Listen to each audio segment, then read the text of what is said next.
May nasabi akong masasakit na salita sa kanya. Magmula noon, hindi na kami nagkakausap na dalawa. At itinigil ko na rin yung ritual.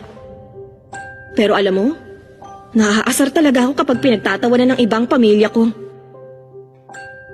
Doon ko napagtanto. Hindi naman ako nagalit dahil inasar ako noon ng crush ko eh. Kung tutuusin ang dahilan kaya ako nagalit, dahil nga pinagtawanan ng crush ko ang lola ko. Dahil lang totoo mahal ko si lola. Siya at ang pagiging espiritista niya, parehong espesyal sa akin. Kasi naman kinupkup pa rin niya ako.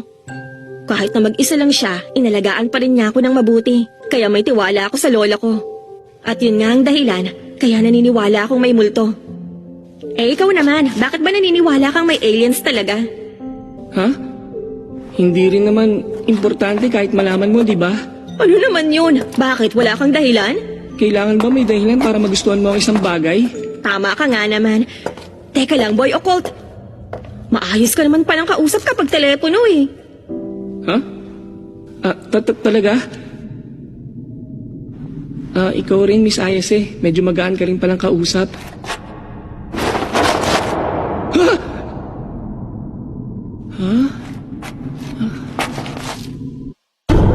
Papayagan kitang dumede sa akin kaya ipakain mo sa akin ang putotoy mo.